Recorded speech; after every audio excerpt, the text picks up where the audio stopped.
Dog training is the application of behavior analysis which uses the environmental events of antecedents and consequences to modify the behavior of a dog either for it to assist in specific activities or undertake particular tasks, or for it to participate effectively in contemporary domestic life.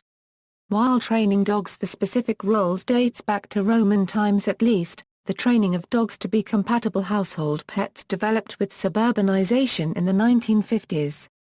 A dog learns from every interaction it has with its environment. This can be through classical conditioning, where it forms an association between two stimuli. Non-associative learning, where its behavior is modified through habituation or sensitisation. And operant conditioning, where it forms an association between an antecedent and its consequence. There are a variety of established methods of animals training, each with its adherents and critics. Some of the better-known dog training procedures include the CAIR method, clicker training, dominance-based training, negative reinforcement and relationship-based training. The common characteristics of successful methods are knowing the animal's attributes and personality, accurate timing of reinforcement and/or punishment and consistent communication. Definition: dog training is teaching a response to commands, or the performance of actions not necessarily natural to the dog, and also raising a dog accommodated to his environment by modifying natural digging, barking and eliminating behaviors. Dog training is defined as the purposeful changing of a dog's behavior. Dog training can be socialization to the domestic environment, basic obedience training or training for specialized activities including law enforcement, search and rescue, hunting, working with livestock, assistance to people with disabilities, entertainment, dog sports, detection and protecting people or property. History: although research into how dogs learn and intercross-species communication has changed the approach to dog training in recent decades, understanding the role of early trainers and scientists contributes to an appreciation of how particular methods and techniques developed. Before 1900, in around 127–116 BC, a Roman farmer, Marcus Varro, recorded advice on raising and training puppies for herding livestock. His writings indicate that not only was dog training for specific tasks well established, but that the value of early training was recognized. In 1848 W. N. Hutchinson published his book Dog Breaking, the most expeditious, certain and easy method, whether great excellence or only mediocrity be required, with odds and ends for those who love the dog and the gun. Primarily concerned with training hunting dogs such as pointers and setters, the book advocates a form of reward-based training, commenting on men who have a strong arm and a hard heart to punish, but no temper and no head to instruct, and suggesting be to his virtues ever kind, be to his faults a little blind. Stephen Hammond, a writer for Forest and Stream magazine, advocated in his 1882 book Practical Training that hunting dogs be praised and awarded with meat for doing the correct behavior. War years: Conrad Most began training dogs for police work in Germany, and was appointed principal of the state breeding and training establishment for police dogs in Berlin, where he carried out original research into training dogs for a broad range of service tasks. At the outbreak of war in 1914 he was charged with organizing and directing the use of dogs to further the war effort. He headed the Experimental Institute for Armed Forces Dogs during the Second World War, and afterwards ran the German Dog Farm, a center for the training of working dogs, including assistance dogs for the blind. He played a leading role in the formation of the German Canine Research Society and Society for Animal Psychology.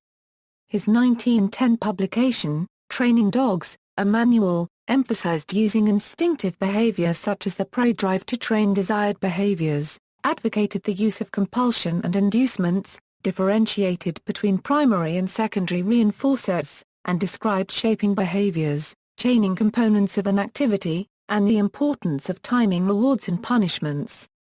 The book demonstrated an understanding of the principles of operant conditioning almost 30 years before they were formally outlined by B. F. Skinner in The Behavior of Organisms.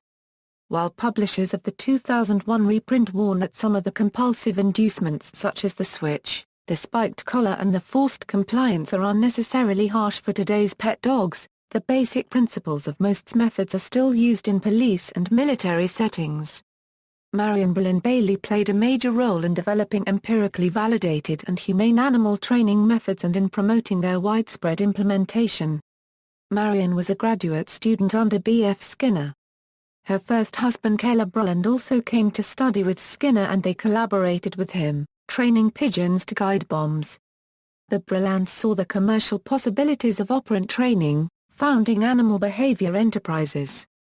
In 1955, they opened the IQ Zoo as both a training facility and a showcase of trained animals.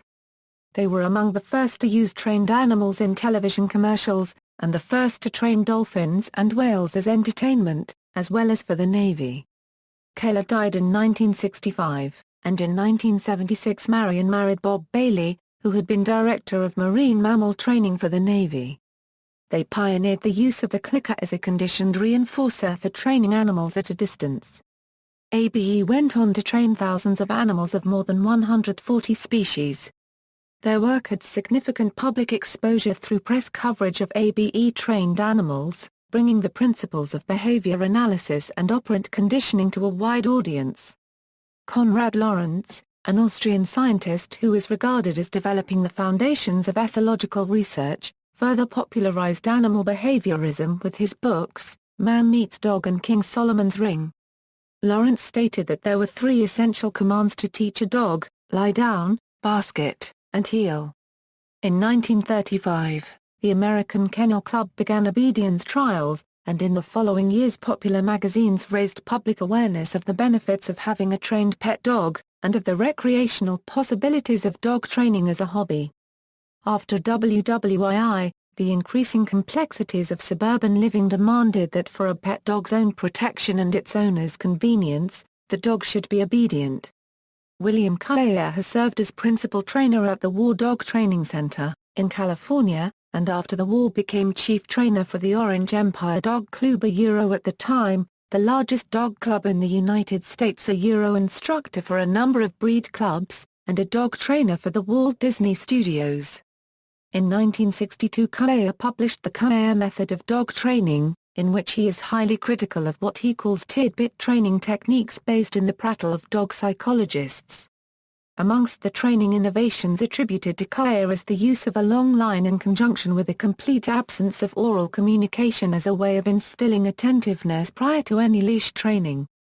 Cullea insisted that participants in his training classes used emphatic corrections, including leash jerks and throw chains, explaining that tentative, nagging corrections were cruel and that they caused emotional disturbance to the dog.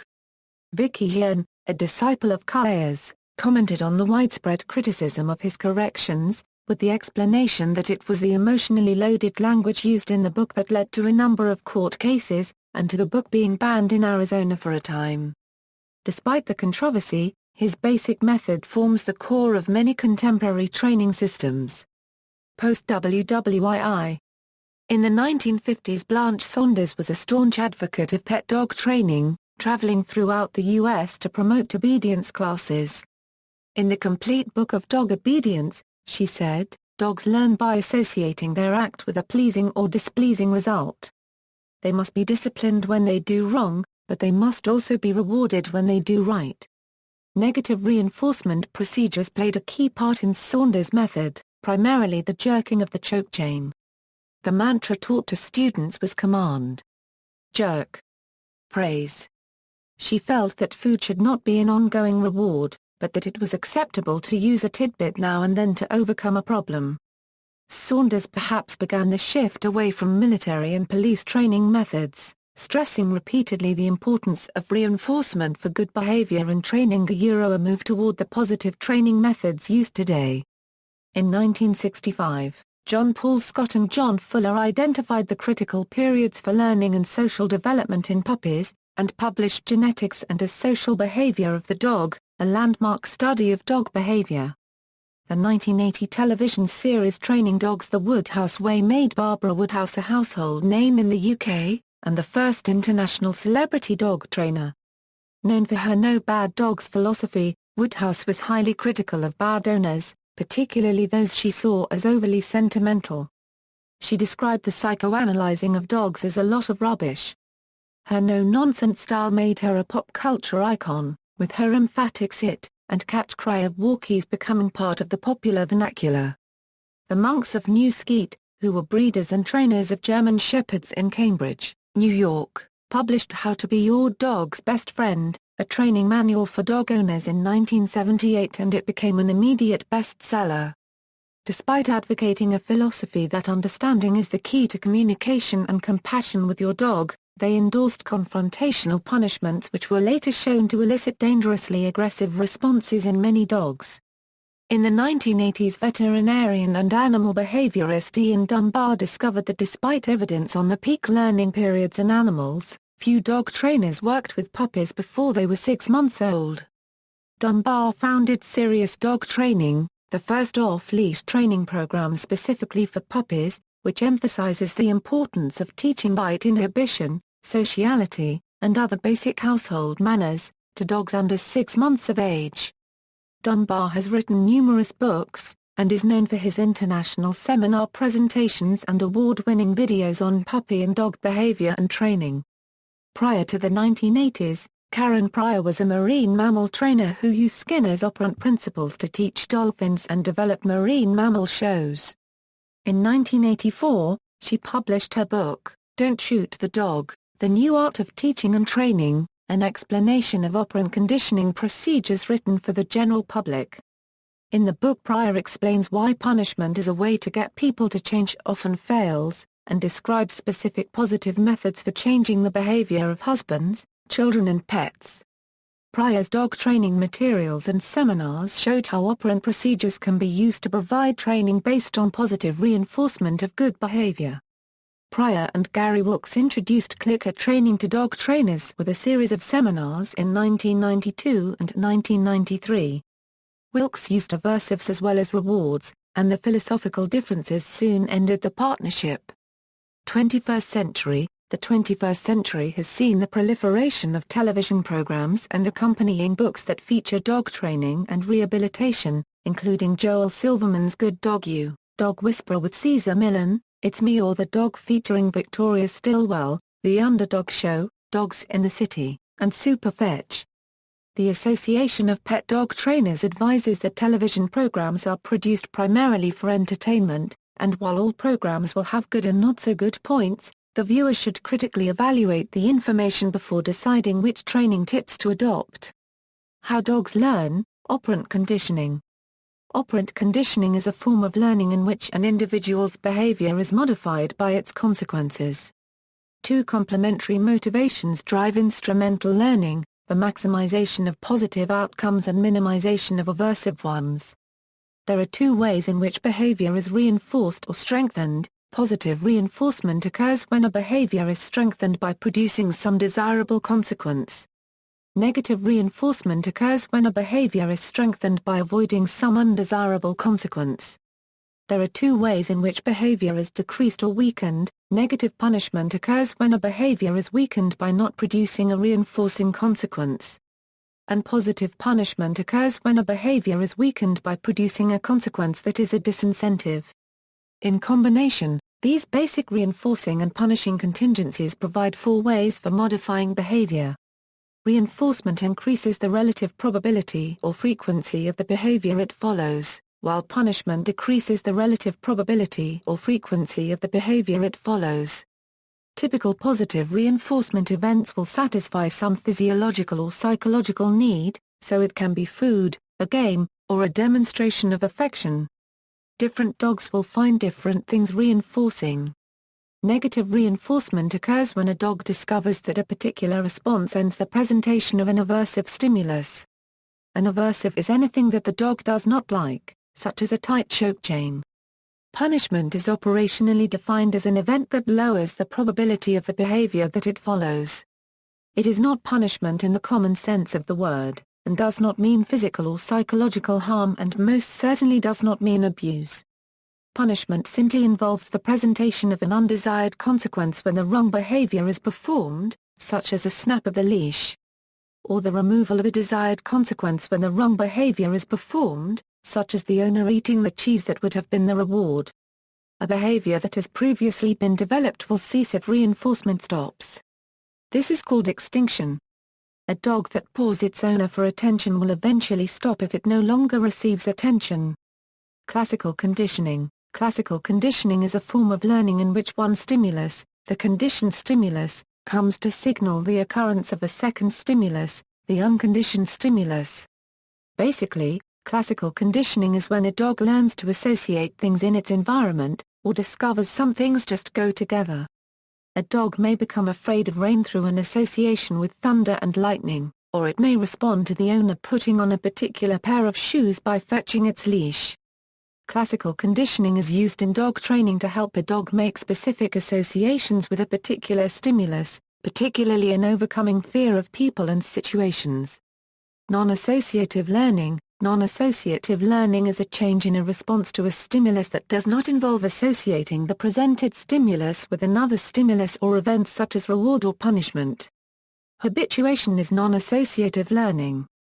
An example is where a dog that reacts excitedly to a doorbell is subjected to repeated ringing without accompanying visitors, and stops reacting to the meaningless stimuli. It becomes habituated to the noise. On the other side of habituation, is sensitization. Some dogs' reactions to the stimuli become stronger instead of them habituating to the repeated stimuli or event. Desensitization is the process of pairing positive experiences with an object, person, or situation that causes fear or anxiety.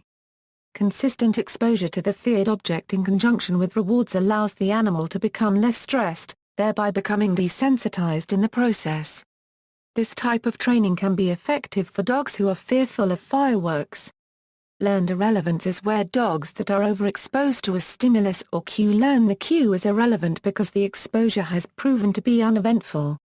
So a dog owner who continually says sit, sit without response or consequence, inadvertently teaches the dog to ignore the cue. Learned helplessness is where a dog just simply shuts down, in a situation where it has no option to avoid a negative event. For learned helplessness to occur, the event must be both traumatic and outside the dog's control. Family dogs that are exposed to unpredictable or uncontrolled punishment are at risk of developing disturbances associated with the learned helplessness disorder. Punishment which is poorly coordinated with identifiable avoidance cues or response options, such as when punishment takes place long after the event, meet the criteria of inescapable trauma. Social learning. Social learning is the learning that occurs through observing the behavior of others. This form of learning does not need reinforcement to occur. Instead, a model is required. While the model may not be intentionally trying to instill any particular behavior, many behaviors that are observed are remembered and imitated. The domestic dog is a social species and its social dependency makes it aware of the behavior of others, which contributes to his own behavior and learning abilities. There is, however, ongoing discussion about how much, and how, dogs can learn by interacting with each other and with people. The term social learning encompasses several closely related concepts: allomimetic behavior or mimicking where, for example, puppies follow or copy others of their kind. Social facilitation where the presence of another dog causes an increase in the intensity of a behavior. And local enhancement, which includes pieces of social facilitation, mimicking, and trial and error learning, but is different from true observational learning in that the dog actively participates in the behavior in the presence of the other dog and/or other environmental cues. 4 necessary conditions for observational learning are: attention, retention, motivation, and production. That is, the dog must pay attention to the dog or person performing the modeled behavior. Retain the information gathered about the behavior during the observation. Be motivated to reproduce the behavior in a time and place removed from the original. And finally, produce the behavior, or some reasonable facsimile thereof. A 1997 study conducted by Slabbert and Razor determined that pups between the ages of 9 and 12 weeks who were permitted to observe their narcotics-detecting mothers at work generally proved more capable at learning the same skills at 6 months of age than control puppies the same age who were not previously allowed to watch their mothers working.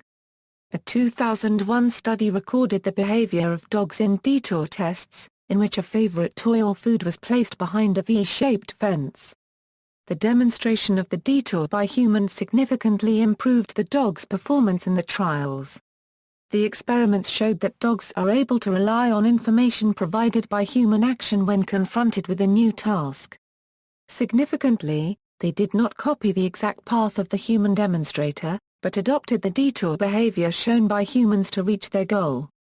A 1977 experiment by Adler and Adler found that puppies who watched other puppies learn to pull a food cart into their cages by an attached ribbon proved considerably faster at the task when later given the opportunity themselves. At 38 days of age, the demonstrator puppies took an average of 697 seconds to succeed, while the observers succeeded in an average of 9 seconds. Training methods. Kaya method. Strictly following the model set out in the Kaya method of dog training, some 50 years later, the Kaya method continues to be taught in both class and private training formats. The method is based in the philosophy that a dog acts on its right to choose its actions. Kaya explained that a dog's learned behavior is an act of choice based on its own learning experience. When those choices are influenced by the expectation of reward, the behavior will most likely be repeated, and when those choices are influenced by the anticipation of punishment, they will most likely cease. Once the dog has learned that its choices result in comfort or discomfort, it can be taught to make the correct decisions. Action memoria desire encapsulates the learning pattern used by the method. The dog acts, remembers the consequences, and forms the desire to repeat or avoid those consequences. Adherents believe that once the behavior has been correctly taught, it should be performed, thus making any correction fair, reasonable, and expected. While the model has been used consistently since 1962, some of the punishment procedures described in the book are now not considered necessary, humane, or appropriate by many trainers. Motivational training. Purely positive or motivational training employs the use of rewards to reinforce good behavior, and ignores all bad behavior. It is based in Thorndike's law of effect, which says that actions that produce rewards tend to increase in frequency and actions that do not produce rewards decrease in frequency. Motivational training has its roots in captive animal training, where compulsion and corrections are both difficult and dangerous, and ignoring bad behavior is not problematic as the animal lives under controlled conditions. As a dog training strategy, purely positive training is feasible, but difficult, as it requires time and patience to control the rewards the dog receives for behavior. Some activities such as jumping up or chasing squirrels are intrinsically rewarding, the activity is its own reward, and with some activities the environment may provide reinforcement such as when the response from dog next door encourages barking. Rough Love is one program based on the method. Stating that positive is not permissive, the program controls the dog's environment using crates, tethers, and head halters to ensure the dog has little opportunity for bad behavior and to ensure that the owner delivers all reinforcements. Clicker training. Clicker training is a nickname given to a positive reinforcement training system based on operant conditioning. The system uses conditioned reinforcers which are able to be delivered more quickly and more precisely than primary reinforcers such as food. The term clicker comes from a small metal cricket adapted from a child's toy, however some trainers using the method use a whistle, a word, or even a light as the conditioned reinforcer. The basis of effective clicker training is precise timing to deliver the conditioned reinforcer at the same moment as the desired behavior is offered. The clicker is used as a bridge between the marking of the behavior and the rewarding with a primary reinforcer such as a treat or a toy. The behavior can be elicited by luring where a hand gesture or a treat is used to coax the dog to sit, for example. Or by shaping where increasingly closer approximations to the desired behavior are reinforced. And by capturing where the dog's spontaneous offering of the behavior is rewarded. Once a behavior is learnt and is on cue, the clicker and the treats are faded out. Clicker training uses no physical compulsion or corrections and uses almost entirely positive reinforcements. Some clicker trainers use mild corrections such as a non-reward marker, an "you" or whoops to let the dog know that the behavior is not correct, or corrections such as a timeout, where attention is removed from the dog. Electronic training involves the use of an electric shock as an aversive. Common forms are collars which can be triggered remotely, or that are triggered by barking, fencing that delivers a shock when a dog wearing a special collar crosses a buried wire, and mats that can be placed on furniture to deliver a shock. Some aids deliver an aversive such as a spray of citronella when triggered. The use of electric shock aversives for training dogs is the subject of considerable controversy. Supporters claim that the use of electronic devices allows training at a distance and the potential to eliminate self-rewarding behavior, and point out that properly used, they have less risk of stress and injury than mechanical devices, such as choke chains. Opponents cite the risks of physical and psychological trauma associated with incorrect or abusive use. In one study, laboratory-bred beagles were divided into 3 groups. Group A received an electric shock when the dogs touched the prey. Group H received a shock when they did not obey a previously trained recall command during hunting. Dogs in Group A received the electric shock arbitrarily, that is, the shock was administered unpredictably and out of context. Group A did not show a significant rise in salivary cortisol levels, while Group R and Group H did show a significant rise. This led to the conclusion that animals which were able to clearly associate the electric stimulus with their action, that is touching the prey, and consequently were able to predict and control the stressor, did not show considerable or persistent stress indicators, while animals that were not able to control the situation to avoid the shock did show significant stress. In 2004, a study was published on German Shepherds trained for protection work using shock collars, which showed that although electronically trained dogs can excel as guard dogs, their behavior toward humans and work circumstances changed, often indicating heightened uncertainty and reactivity. Model rival training, based on the principles of social learning, model rival training uses a model, or a rival for attention, to demonstrate the desired behavior. The method was used by Irene Pepperberg to train Alex the African grey parrot to label a large number of objects. McKinley and Young undertook a pilot study on the applicability of a modified version of the model rival method to the training of domestic dogs, noting that the dog's origins as a member of large and complex social groups promote observational learning. The model rival training involved an interaction between the trainer, the dog, and a person acting as a model rival, that is, a model for desired behavior and a rival for the trainer's attention. In view of the dog, a dialogue concerning a particular toy commenced between the trainer and the model rival.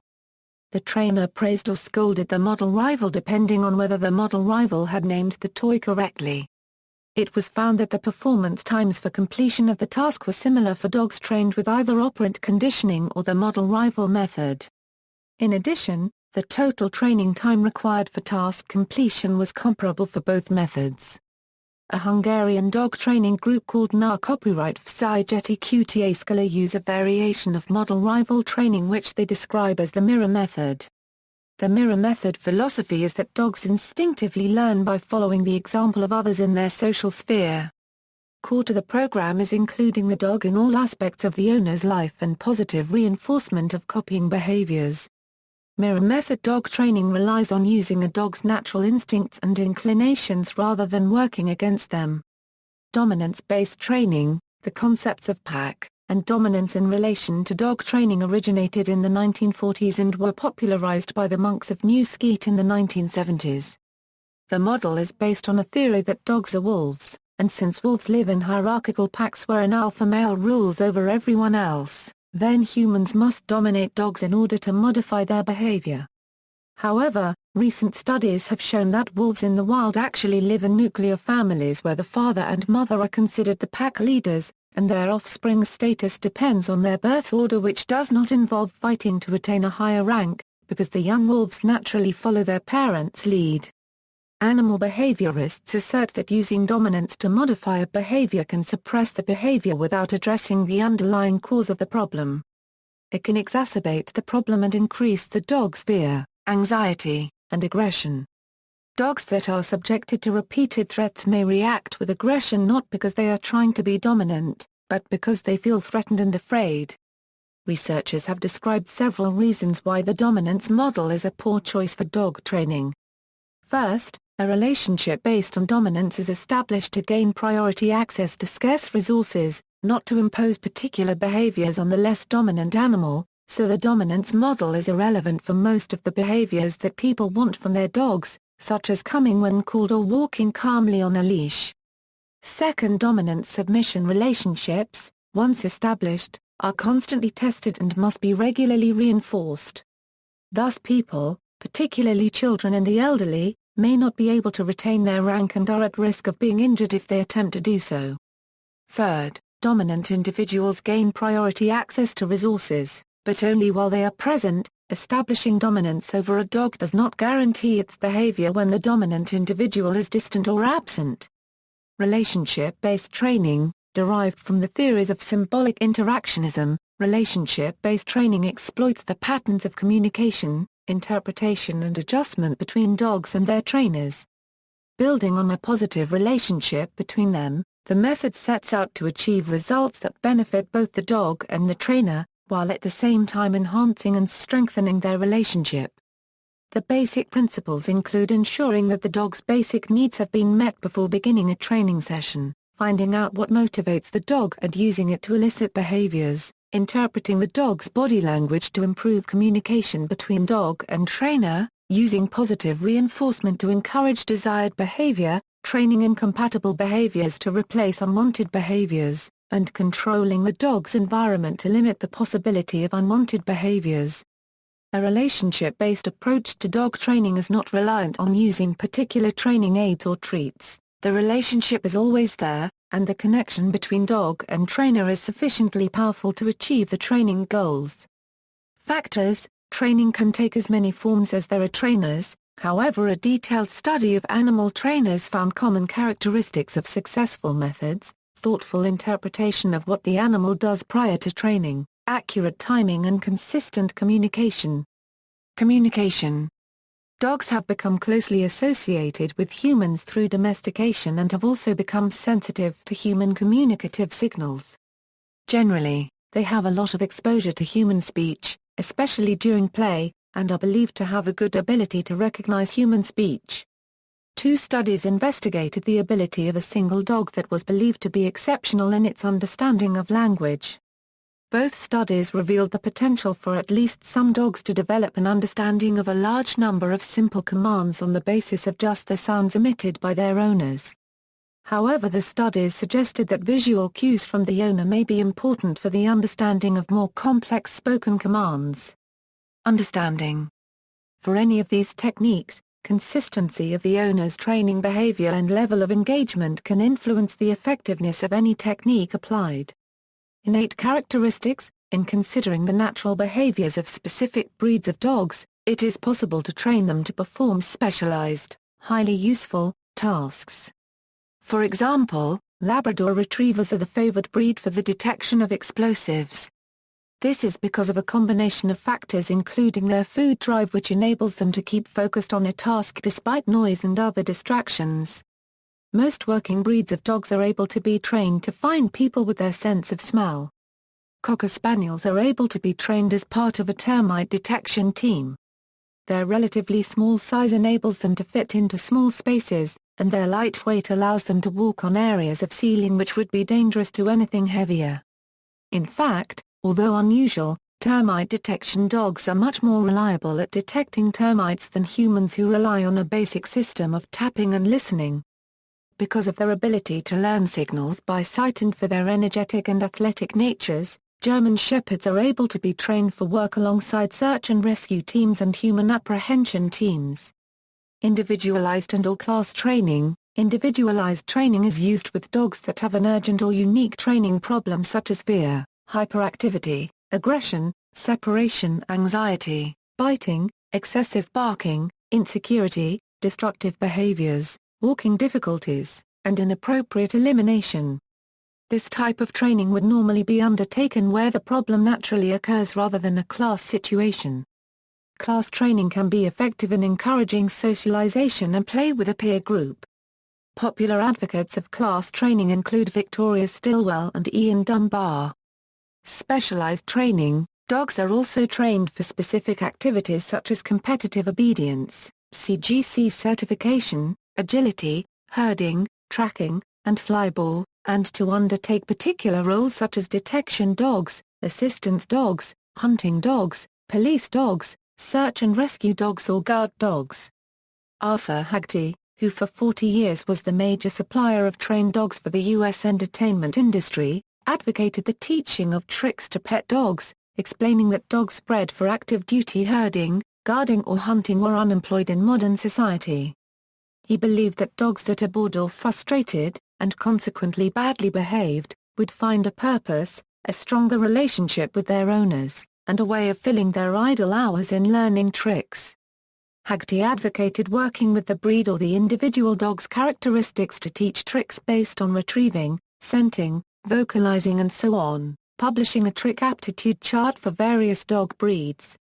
He distinguished between tricks based on the dog's normal behaviors and tricks that were taught. While Haggerty was publicly critical of trainers using total positive reinforcement for obedience training, he encouraged food rewards for trick training.